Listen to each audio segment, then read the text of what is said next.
Ok, estamos en los fundamentos de interpretación bíblica, la parte 2, la sesión 7.1, y habíamos hablado acerca de estos dos libros, el entender las Sagradas Escrituras es importante, estos dos libros son importantes para la ciencia que se llama hermenéutica. La hermenéutica es la ciencia de la interpretación, es un vocabulario que ustedes necesitan aprender. Como teólogos deben saber qué significa hermenéutica. Hermenéutica es la ciencia de la interpretación, es la disciplina de la interpretación. Se necesita aprender a interpretar. Entonces aquí tengo estos dos libros que les había mencionado, son importantes para, para interpretar las Sagradas Escrituras. Una está escrita por adventistas, que es George Strait, es algo producido por la Iglesia Adventista, y el otro no es adventista, pero es importante, es Osborne, que es la espiral hermenéutica. Así que es importante. Estos dos libros son importantes para Doctor, no interpretación está bíblica. compartiendo su pantalla. Oh, muchas gracias. A ver, un momentito. Vamos a... Usted habíamos visto, ¿no? Pause. Tenemos aquí estos dos libros que les dije que son importantes para la interpretación bíblica. Y luego hablamos bastante acerca de la Biblia que es mayor a la tradición. Toda iglesia, todo cuerpo religioso tiene tradiciones. Y eso no nos excluye. Toda iglesia tiene tradiciones. Lo importante no es si tener o no tener tradiciones, porque toda iglesia tiene sus tradiciones, todo cuerpo religioso tiene sus tradiciones. Lo importante es que la Biblia debe ser mayor a las tradiciones. Nunca las tradiciones deben ocupar el lugar de la Biblia, jamás. Siempre la Biblia tiene que ser mayor a las tradiciones y siempre debemos estar dispuestos a cambiar nuestras tradiciones cuando encontramos una verdad bíblica que contradice a nuestras tradiciones. Es muy importante. Luego habíamos hablado acerca de la cultura. Habíamos dicho que Cristo y la cultura no necesariamente tienen que ser una dicotomía. No debemos decir o Cristo o la cultura. Todo lo que es en la cultura está mal. No, porque Cristo se hizo carne, se encarnó, vivió como un ser humano para cambiarnos de adentro hacia afuera. Entonces Cristo vino al centro de la humanidad, el principio de la encarnación. Cristo vino a encarnarse. Este es un principio evangelístico. Para poder evangelizar se necesita encarnar. Entonces, si tú necesitas y quieres evangelizar a otros, tienes que hacer lo que hizo el apóstol Pablo, a los griegos como griegos, a los judíos como judíos, ¿no?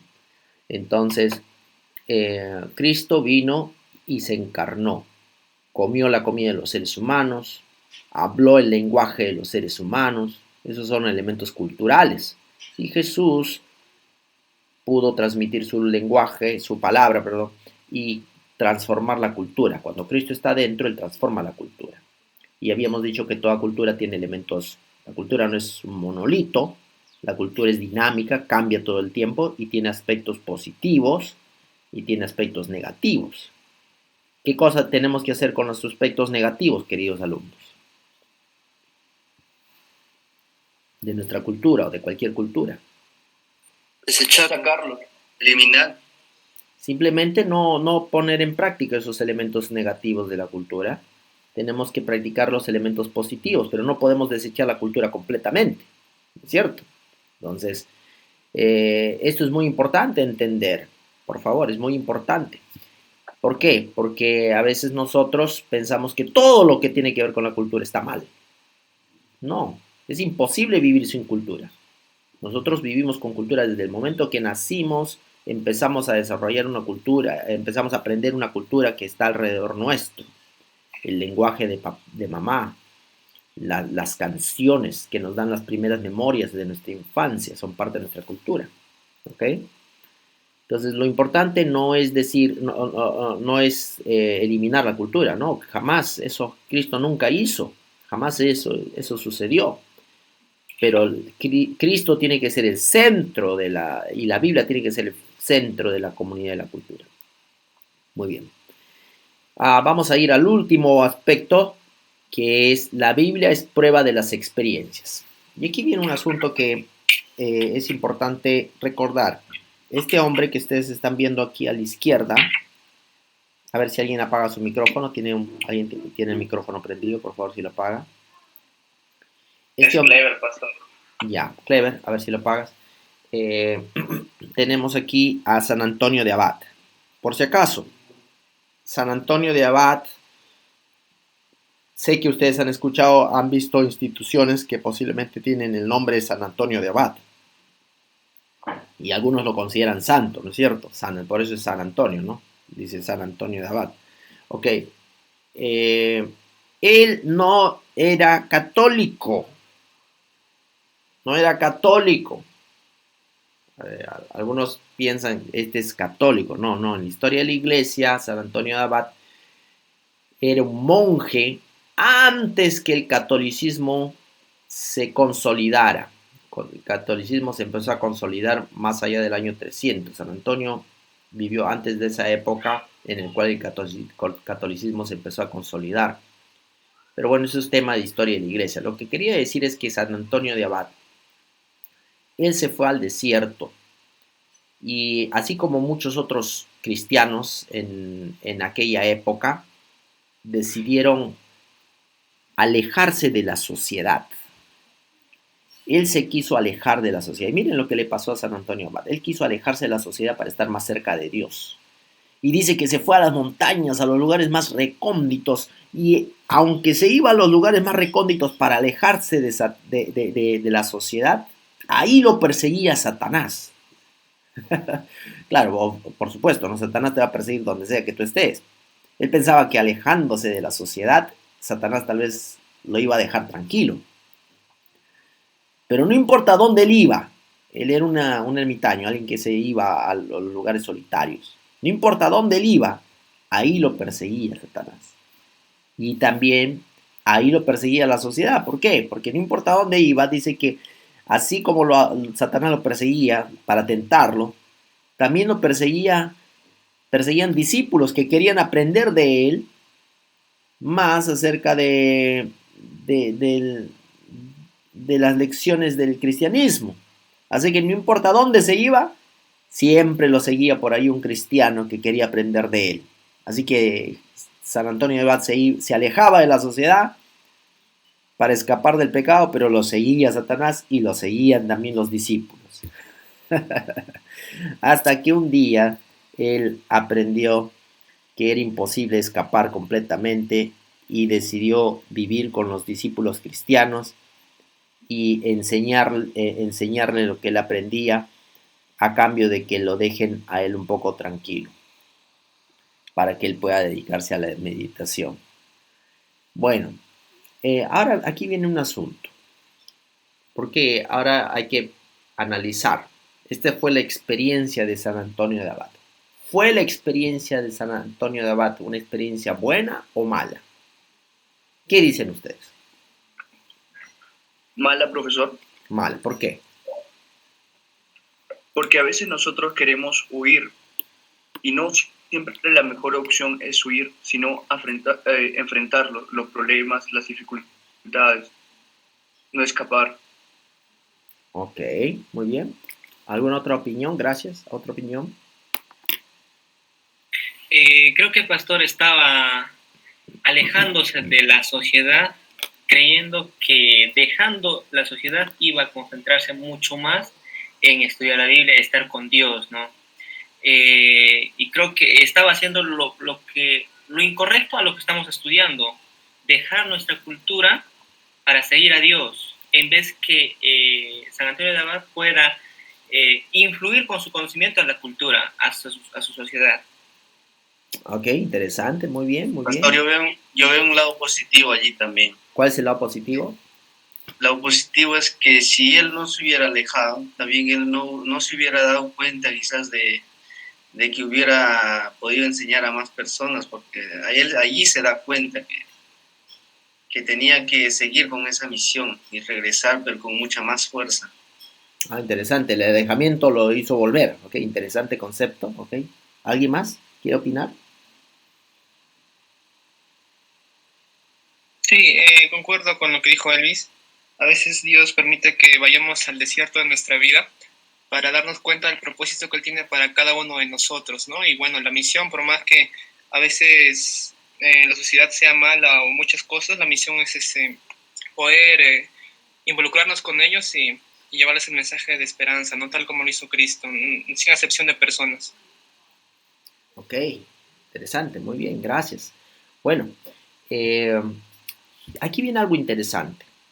Nosotros vemos la experiencia de San Antonio de Abad y nosotros no podemos decir que este fue un santo porque se llama San Antonio y porque él buscaba a Dios y ya por eso es un santo y no podemos confiar en su experiencia por más bonita que haya sido su experiencia, sino que tenemos que juzgar su experiencia con la Biblia. Y aquí viene el asunto. La Biblia es la que nos tiene que decir si la experiencia de él fue positiva o no fue positiva. No yo, porque yo soy un pecador miserable, no tú. Pero la Biblia es la que nos puede juzgar las experiencias. La Biblia. Y la Biblia es la que tiene que juzgar tu experiencia y mi experiencia. Digo esto por lo siguiente. ¿Por qué? Porque sucede con frecuencia que a veces hay personas que cuentan sus experiencias y basan en su experiencia su teología.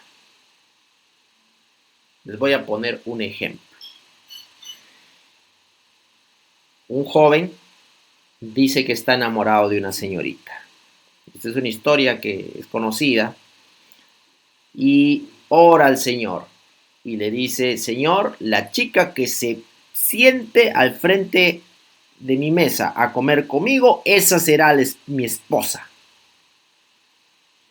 Y resulta que una chica viene y se sienta con él a la mesa, una chica que él nunca pensaba. Y él se enamora de ella y se casan y llegan a ser finalmente un hogar muy bueno.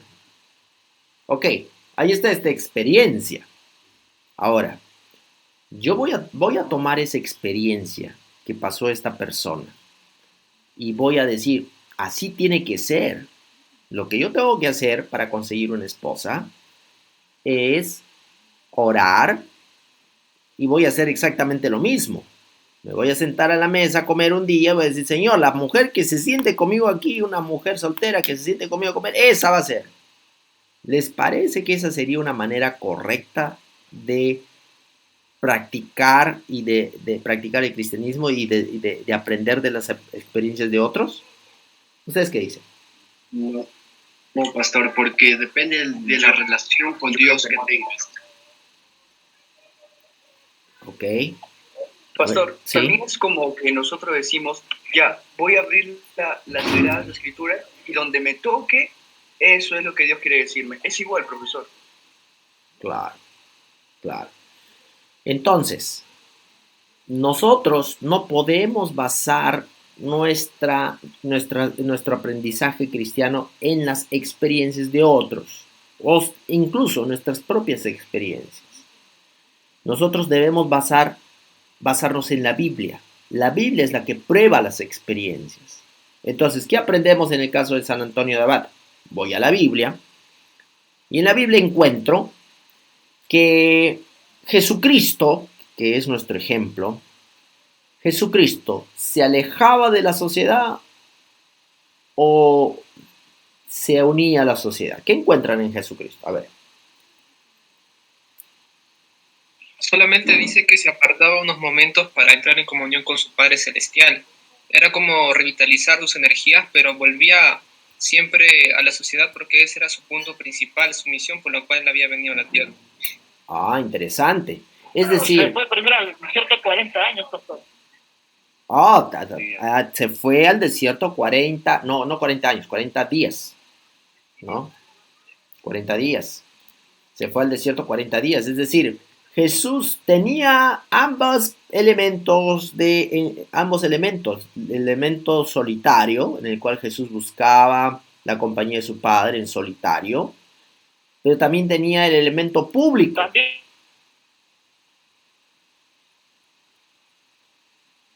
Entonces, Jesús practicaba la comunión con su Padre en solitario, en privado.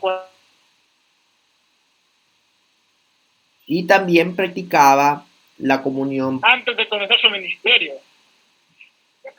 Claro. Antes de comenzar su ministerio, Jesús practicó el ayuno de 40 días y eso fue un momento de soledad. Pero también Jesús volvió al público y después tenemos las bodas de Caná en el libro de Juan. Entonces, saliendo de esta experiencia del desierto, Jesús empezó su ministerio público. Así que en Jesús había un equilibrio entre su vida privada con el Padre y su ministerio público. Entonces, no debiéramos nosotros hacer de otra manera. Nosotros necesitamos tener un equilibrio entre nuestra vida privada con el Padre y nuestro ministerio público. En el caso de San Antonio Abad, leyendo eso en la Biblia, nos damos cuenta que San Antonio pensó que teniendo un ministerio privado, un servicio privado con el Padre, solo yo y Dios, solo yo y Dios voy a conseguir la santidad. Solo yo y el Padre voy a conseguir la santidad. No, aprendemos que esta experiencia es equivocada. Pero ¿cómo aprendemos que esta experiencia es equivocada? Porque leemos la Biblia y nos damos cuenta que en la Biblia Jesús dice que esto es equivocado. Jesús vino a salvar a los pecadores. Por eso es que Jesús se sentaba a las mesas con los publicanos y pecadores. Y los fariseos le decían, ¿por qué comes con ellos? Y Jesús le dijo, he venido a salvar a los pecadores. No he venido a salvar a los justos, sino a los pecadores, ¿no? Eso es lo que vino a hacer Jesús. Y bueno, la Biblia nos tiene que decir si nuestras experiencias son correctas o incorrectas. Nosotros no basamos nuestra teología en las experiencias. Nosotros basamos nuestra teología en la Biblia. La Biblia es la que nos da el fundamento para juzgar nuestras experiencias, para ver si nuestras experiencias son buenas o son malas, estuvieron bien o estuvieron mal. No porque a este hermano que oró para conseguir una esposa y le salió una buena esposa y tuvo un buen matrimonio, un buen hogar, no porque a él le pasó así, significa que eso es lo que Dios quiere que yo haga. Es importante entender eso. No porque a él le sucedió de esa manera, significa que es así como debiera ser en todos los matrimonios cristianos. Por favor, no basemos nuestra teología, nuestras enseñanzas en las experiencias de la gente. No. Nuestra teología no está basada, no es una teología experiencial. Es una teología bíblica. Nosotros necesitamos basar nuestra teología en la Biblia. ¿Ok? ¿Alguna pregunta en ese aspecto?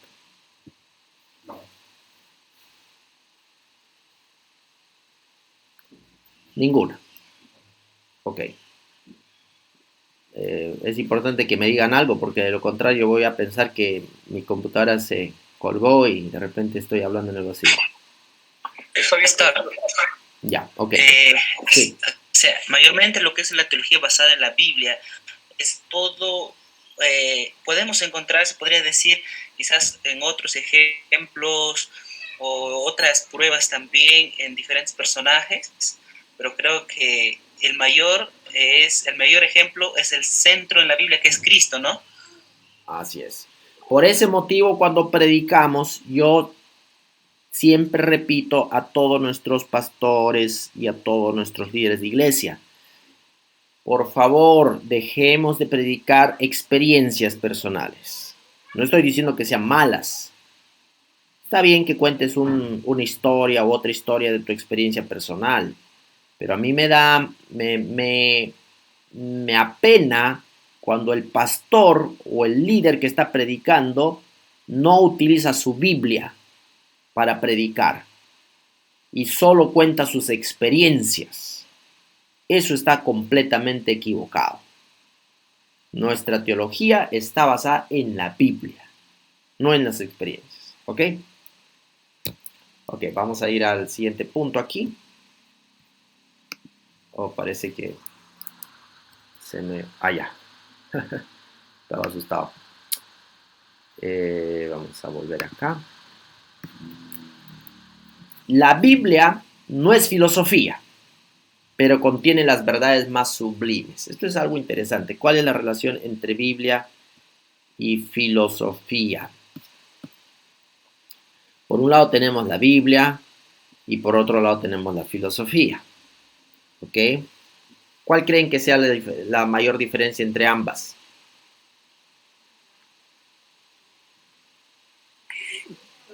Que uno La se dice- filosofía está basada en la ciencia del hombre y la Biblia es de Dios.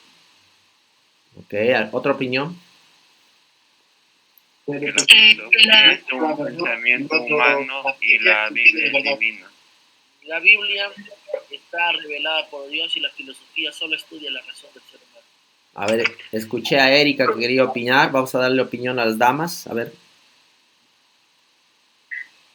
Que la filosofía básicamente parte del asombro y busca la esencia de las cosas. Y la Biblia pues parte para nosotros como un estilo de vida distinto, ¿no? De seguir a Cristo, de ser como Jesús. Ok. Me parece, Vitón, que querías hablar. O Vitón, creo que querías decir algo. Después de mi compañero, ¿puedo hablar, profesor? Sí. Omar. Sí, sí, sí. Está bien, profesor. Ok, Omar, parece que no, el compañero no. Sí, Está bien, Sí, profesor. Ya, Vitón. Ya, como dijeron mis compañeros, ¿no? La Biblia es inspirada por el Espíritu Santo. Bueno, el autor es Dios, ¿no? Donde, bueno, la filosofía son ideas que el ser humano tiene, ¿no? Hasta nosotros, por ejemplo, somos filósofos todos, ¿no? Porque tenemos ideas, no tenemos ya preconceptos. Ok, ahora sí, Omar. Profesor, hay que entender que la Biblia es fe, mientras la filosofía es un porqué de las cosas. Eso es lo que yo entiendo, profesor. Ok, muy bien. Aquí viene, voy a dar un pequeño alcance aquí. La filosofía trata de llegar a la verdad. Aquí voy a escribir. Trata de conocer la verdad. Busca la verdad. ¿No? Es una búsqueda, ¿no? Para eso la filosofía utiliza la razón. Para conocer la verdad, utiliza la razón. ¿Ok? Yo utilizo mi capacidad mental según Descartes. Creo, luego existo, cierro mis ojos y trato de analizar con mi cerebro cuáles son esas verdades. Mi razón me va a guiar a la verdad. ¿Ok? Básicamente, en resumen, esto es filosofía. Mi capacidad mental, mi mente, este cerebro va a guiarme a la verdad. Tengo que descubrir la verdad. Y para eso la filosofía tiene varios métodos, ¿no? Varias formas como va a llegar a la verdad. Pero básicamente esta es la razón. El ser humano con su razón va a llegar a descubrir la verdad. Ahora, nosotros en la Biblia tenemos que la Biblia nos habla de la verdad también. Solo que no es la razón la que nos lleva a la verdad en la Biblia, sino es la revelación. Es decir, nosotros tenemos en la Biblia la verdad por revelación. Es diferente. Es decir, nosotros no estuvimos cuando Dios creó el universo, el mundo, la tierra, pero de pronto aparece el libro de Bereshit y dice, Bereshit bara Elohim et haaretz, en el principio creó Dios los cielos y la tierra, se nos reveló la verdad en la Biblia. Entonces estamos hablando de dos procesos un poco diferentes. La razón y la revelación. Dios nos da la verdad en la Biblia y en la filosofía el hombre llega a la verdad utilizando su razón. Ahora aquí viene el asunto. El asunto es que la verdad, la conversación entre Jesús y Pilato, ¿qué cosa es la verdad? Y Jesús dijo, yo soy la verdad. Jesucristo dijo, yo soy la verdad.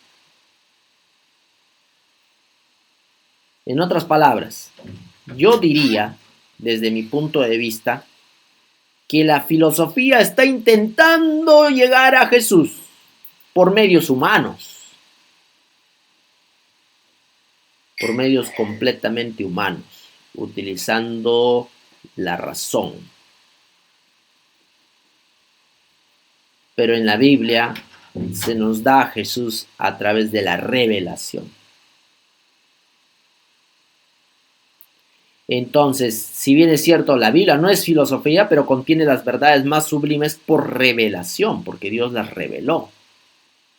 Y de esa manera tenemos la verdad.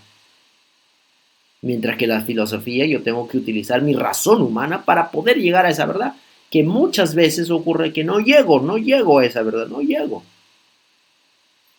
Pero es un intento del ser humano de llegar a esa verdad. Que la Biblia nos dice es Cristo Jesús. ¿Ok? En ese sentido, aunque ambas cosas parecen apuntar a lo mismo, tienen diferentes caminos. Y esos diferentes caminos no pueden ser mezclados. Por lo tanto, yo no puedo decir que la Biblia es filosofía, ¿no? La Biblia no es filosofía. Contiene verdades, pero no es filosofía. Ahora, ¿puede haber filósofos cristianos? ¿Qué dicen ustedes? ¿Puede haber filósofos cristianos? Claro, pastor. En la UPU tenemos un pastor que es filósofo. Ok. ¿Qué dice el resto? ¿Podemos tener filósofos cristianos? Dios juzgue. No, mentira, está bien. No, sí, creo que sí, pastor. Sí, ok. Sí, Profesor. Sí, escucho. Sí, pastor, creo que sí. Está bien que haya pastores filósofos, pero cuando la filosofía ya va en contra de Dios, eso ya tenemos que evitarlo, profesor. Bueno. Claro, no tiene que ir contra la ley de Dios. Tenemos que tener bien claro que el significado de filosofía. Y eso nos va a hacer entender que la filosofía no es malo, pero si tú te vas de un punto negativo, vamos a saber que la filosofía es mala. Pero si te vas con la Biblia a buscar la verdad, eso es muy bueno, pastor. Muy bien. Interesante. Ustedes se dan cuenta, yo he tratado de sintetizar aquí algo que es muy complejo. En realidad es mucho más complejo de la forma como lo he presentado. He sido bastante, en cierta forma, estereotipado en mi presentación aquí de la filosofía y de la Biblia. Pero lo que quiero decir es que sí, nosotros podemos tener filósofos cristianos. ¿Por qué? En primer lugar, ¿por qué? Porque nosotros los cristianos hemos abandonado la razón. Hemos decidido los cristianos dejar de lado el uso de nuestro intelecto. No, los cristianos usamos nuestro intelecto todavía. Entonces, lo que hacemos los cristianos es utilizar nuestro intelecto para entender la revelación. Eso es lo que hacemos los cristianos. Utilizamos nuestro intelecto para entender la Biblia, para entender la revelación. Y aquí viene el asunto de Deuteronomios 29:29. ¿Quién lo lee, por favor? ¿Alguien quiere leer Deuteronomios 29:29? ¿Qué dice Deuteronomios 29:29? ¿Algún Dice voluntario? Pastor Deuteronomio 29:29, las cosas secretas pertenecen al Señor nuestro Dios, pero las reveladas son para nosotros y para nuestros hijos para siempre, para que cumplamos todas las palabras de esta ley. Muy bien. Aquí Deuteronomio 29:29 es una separación entre dos cosas: las cosas secretas y las cosas reveladas. Esta distinción que hace Deuteronomio 29:29 es muy importante. ¿Por qué? Porque nos dice que hay dos tipos de cosas: las cosas secretas y las cosas reveladas. Las reveladas son las que están en la Biblia. Estas son las cosas reveladas, las que están en la Biblia. Las que podemos leer, las que podemos estudiar, son las cosas reveladas. En la Biblia tenemos que Dios creó el mundo en 7 días, una cosa revelada. Pero ¿cuáles son aquellas cosas secretas? Son aquellas cosas que la Biblia no dice. La Biblia no menciona. Ahora la filosofía va a tratar de entender todo, incluyendo las cosas secretas y las cosas reveladas. La filosofía va a tratar de entender todo, porque la filosofía se hace preguntas de todo. Para la filosofía no existe una distinción entre secretos y revelados. La filosofía va a tratar de entender todo. Ahí viene una distinción. Una distinción importante es que cuando nosotros vamos a la Biblia encontramos que existen cosas reveladas que podemos estudiar y existen cosas secretas que no podemos estudiar y no podemos alcanzar. Entonces ahí es donde nosotros tenemos un conflicto un poco con la filosofía, porque a veces la filosofía quiere llegar a entender estas cosas secretas que la Biblia no lo dice, no lo menciona. ¿Cuál es el origen de Dios? ¿Cómo se originó Dios? Nuestra mente no está preparada para responder estas cosas. Nuestra mente dice que Dios es eterno, punto. Nada más. Más allá no explica. ¿Cómo es posible? Pastor, Sí. pero, por ejemplo, ahí en ese caso, por ejemplo, decimos, ¿no? ¿Cuál es el origen de Dios? Y en ese caso la filosofía trata de dar el concepto verdadero de cuál es el origen de Dios cuando nuestra mente no puede caber. Entonces yo quisiera dar un concepto, pastor. Así como había comentado mi compañero Omar Arévalo, yo pienso que la filosofía es buena, pero siempre y cuando no contradiga la ley de Dios. Ya que ahora, mira, pastor, hemos estado llevando nosotros también primer año filosofía, hasta donde estamos estudiando ahorita, pastor, la mayoría de conceptos contradicen lo que está en la palabra de Dios, lo que está en su ley. La mayoría de los conceptos que tuvieron Platón, Aristóteles, sus alumnos, entonces como que no va de acuerdo a la ley. Mas no es mala porque podemos sacar buenos conceptos también de ahí. Ok, muchas gracias. Hay una cita en el libro de la educación donde dice que los grandes hombres, estos grandes filósofos, en lo que dijeron, en las cosas verdaderas que ellos dijeron, fueron iluminadas por Dios, ¿no? Quiere decir que Dios también ilumina estas mentes y también les da algo de verdad, algo en este proceso de utilizar la razón. Llegan a ciertas cosas que tienen algo de verdad, pero la razón humana es imperfecta y no llega a comprender toda la verdad en toda su claridad, pero sí llegan a ciertos aspectos donde existe algo de verdad. El problema está, como digo aquí en Deuteronomio 29:29, es que ahí hace una distinción entre las cosas secretas y reveladas. Hay una distinción entre ambas, cosa que la filosofía no la hace. No hace esta distinción. Porque para ellos, para la filosofía misma, no, este concepto de revelación es un concepto que no encaja. Es la razón humana la que tiene que llegar a conocer. Entonces es importante distinguir entre filosofía y Biblia. Es importante distinguir. Nosotros, la Biblia no es filosofía, pero contiene las verdades más sublimes. Y la verdad dice, yo soy la verdad, dice Cristo. Yo soy la verdad, el camino. Entonces, no hay que desechar la razón. Los cristianos nunca hemos desechado la razón, nunca hemos renunciado a la razón, al uso de nuestro intelecto. Debemos utilizar nuestro intelecto. Pero nosotros, los cristianos, tenemos a la revelación como la fuente de la verdad. Esa es la diferencia. ¿Ok? Entonces sí existe una distinción. Existe una distinción. Muy bien. Vamos a reflexionar aquí. Tenemos, a ver, tenemos, ya no tenemos. Pero voy a mencionarlo brevemente. ¿En qué aspectos necesito mejorar mi interpretación de la Biblia en relación a las circunstancias que se mencionan abajo?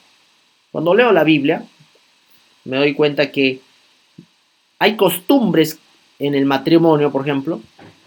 Las mujeres y los varones se tienen que casar de blanco, las chicas, y si no se casan de blanco, si han cometido algún adulterio, deberían casarse de blanco. Una pregunta, me han hecho esa pregunta. ¿Qué dice la Biblia con respecto a eso? ¿Estoy leyendo desde la cultura o estoy leyendo desde la Biblia? ¿Estoy haciendo exégesis o estoy haciendo eisegesis? ¿Estoy poniendo en la Biblia mis ideas culturales o estoy leyendo lo que la Biblia dice? ¿Qué dice la Biblia acerca del aborto? ¿La Biblia permite o no permite? ¿Qué dice acerca la Biblia acerca del divorcio? ¿Es el divorcio algo que la Biblia permite, no permite? ¿Qué dice acerca del cristiano y la política? ¿Qué dice acerca de la eutanasia? La muerte por compasión, dejar que alguien muera cuando tiene una enfermedad terminal. ¿Qué dice la Biblia acerca del homosexualismo? Hay una cantidad de temas que hay para discutir. Es importantísimo tener un fundamento sólido en la Biblia, muy sólido en la Biblia, y nosotros no debemos desviarnos de ese fundamento. Muy bien, que Dios los bendiga, queridos jóvenes. Vamos a terminar la clase aquí. Bendiciones.